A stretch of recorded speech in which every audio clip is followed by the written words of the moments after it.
I just got out of jail. Nothing, mate. I was at rock bottom, mate. After 13 years of counselling and drug testing, well, you can't get a job, there's nothing you can do. You say you got a pass and bang, that's it. No one wants to help.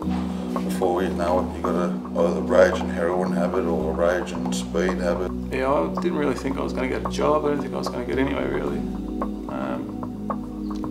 Just come out of court, go into corrections, doing I had 100 hours or something to do. So my whole life is starting to take off now.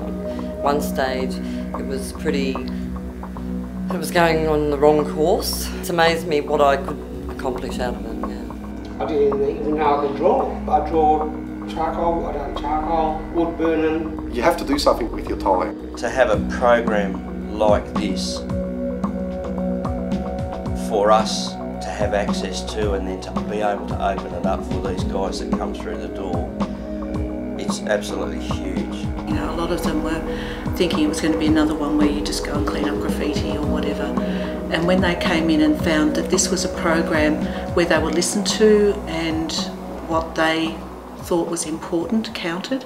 Well, I guess what we were certainly hoping to achieve overall was just to better meet the needs of offenders. Yeah, this project certainly fits within the corrections long-term management strategy.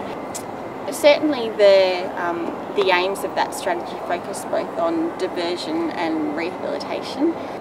Within diversion, in recognising prisons as absolutely a last resort, and that offenders can have a much greater chance of rehabilitation if they can be engaged in the community. The project itself was developed as a pilot and it was felt that the most appropriate setting for offenders was not in traditional school or TAFE. So the ACE sector actually has enormous geographic reach. With over 400 providers actually going into every little community in Victoria and every part of the metropolitan area, into places where there is no TAFE, and sometimes there isn't even a school.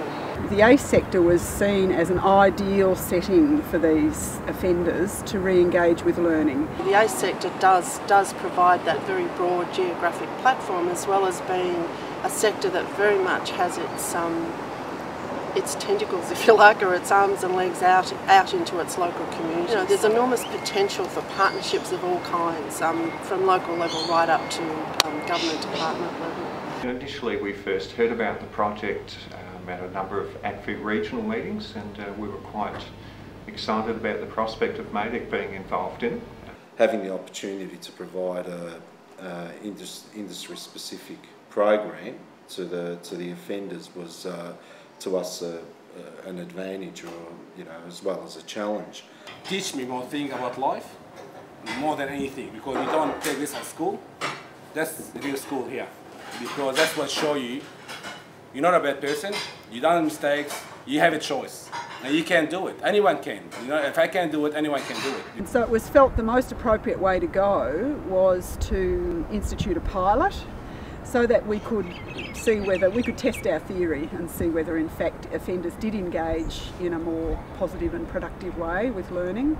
And decided that the ACE sector could actually potentially be a really good provider of education and training programs for that particular client group, who are nearly all educationally disadvantaged. Yeah, I didn't really think I was going to get a job. I didn't think I was going to get anywhere, really. Have had an awful experience at school.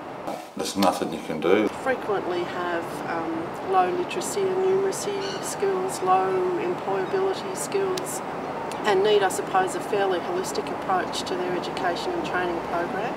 Just recognising that this is a cohort with really, really complex needs and often overlapping needs. So we had a situation of one big government department, Department of Justice, approaching another big government department, Education and Training, and in particular our division, to see if we could work together.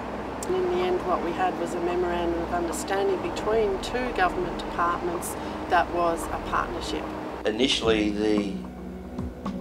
the best thing that I thought about the program was that the participants were able to come on board and use the facilities without any real burden or impost on themselves. My first time welding, can't complain. It's a bit tricky, hard, and hopefully I should get a job.